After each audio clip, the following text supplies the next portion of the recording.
Hey guys, if you're like me, you love Fyodor Dostoevsky, and perhaps you have concerns like I do about some of the folks that are promoting Dostoevsky's work in a problematic framing. Looking at you, Jordan Peterson.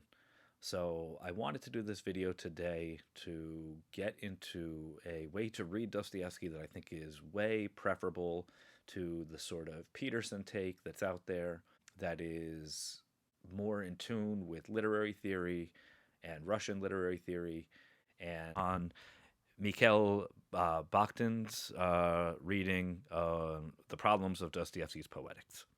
So let's get right into it. So Bakhtin first really establishes the idea of the polyphonic reading of Dostoevsky, and I'll just read a couple excerpts and sort of like comment as I read. So he's talking about another critic, Shiklovsky, spoke pro and contra remarks on Dostoevsky. He says, Shiklovsky proceeds from the assumption first advanced by Grossman that precisely conflict, the struggle of ideological voices, lies at the very heart of artistic form in Dostoevsky's works, at the very heart of his style. But Shiklovsky, and I apologize for my butchering of these Russian names, is interested not so much in Dostoevsky's polyphonic form as in the historical, epochal, and real life biographical sources of the ideological conflict that gave rise to the form. So, according to him, there's this polyphonic form in Dostoevsky, and he's more interested in analyzing how form complies to social reality and like what it's based on. We know that Dostoevsky interacts with like a lot of the prevailing ideas that are floating around at the time, whether it's existentialism or socialism. So I think that's more of where Skivlatsky is coming from to try to study the historical epochs and biographical sources. So here's the question Bakhtin's trying to get to. What is the source of that conflict whose trace, in fact, constitutes Dostoevsky's literary form? And simultaneously, what accounts for the universality of Dostoevsky's novels? That is, who would be interested in that conflict? So, drawing on large amounts of the most varied historico-literary, and biographical material, Skivlatsky brings to light, in that lively and witty way characteristic of him, the conflict of historical forces and voices of the epoch, social, political, and ideological. It is a conflict running through all stages of Dostoevsky's life and creative activity permeating all events of his life and organizing both the form and the content of all his works.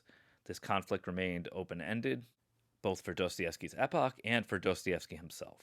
Thus, Dostoevsky died having resolved nothing, avoiding denouements and not reconciling himself to the wall. With all of this, one can agree, although it's possible to take issue with some of Skivlatsky's positions, but we must emphasize here that if Dostoevsky died having resolved nothing of the ideological problems posed by his epoch, and this is like the key, then nevertheless he died having created a new form of artistic visualization, the polyphonic novel, and it will remain its artistic significance when the epoch, for all its contradictions, has faded into the past. So, so here's great innovation of Dostoevsky according to Bakhtin, and it's the polyphonic novel. So what does that mean? So let's talk about the polyphonic. So the polyphonic novel, and this is my paraphrasing, and I think like as we read some more, we'll see this flushed out a little bit more clearly. The polyphonic novel contends there's no one voice. There's no voice of the author. There's no voice of universality in the novel. The universality in the novel consists of a dialogue of voices. So the individuals and characters in the novels, the narrator, are full of, they represent total perspectives themselves, and no one perspective takes like a dominant view. So the view of Dostoevsky is not clearly flushed out in Dostoevsky's novels. A polyphonic plethora of dialogical views are present in the actual form of the novel. And this is what constitutes the world according to Dostoevsky. Like, you cannot have a world without dialogue. You cannot have a world without dialectics. So it's a Marxist reading, or it's a dialectical reading of Dostoevsky's novels. Dialogic says, it is not only the heroes who quarrel in Dostoevsky, but separate elements in the development of the plot seem to contradict one another. Facts are decoded in different ways. The psychology of the characters are self-contradictory. The form is a result of the essence. So the form, the content, everything is decentered by this dialogical, dialectical, conversational motif. Indeed, the essential dialogicity of Dostoevsky is in no way exhausted by the external, compositional, express dialogues carried on by the characters. The polyphonic novel is dialogue through and through.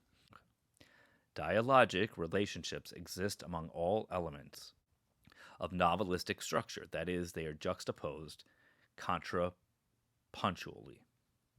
And this is so because dialogic relationships are a much broader phenomenon than mere rejoinders in a dialogue laid out compositionally in the text. They are almost universal phenomenon, permeating all human speech and all relationships and manifestations of human life. In general, everything that has meaning and significance. Dostoevsky could hear dialogic relationships everywhere, and in all manifestations of consciousness and intelligent human life.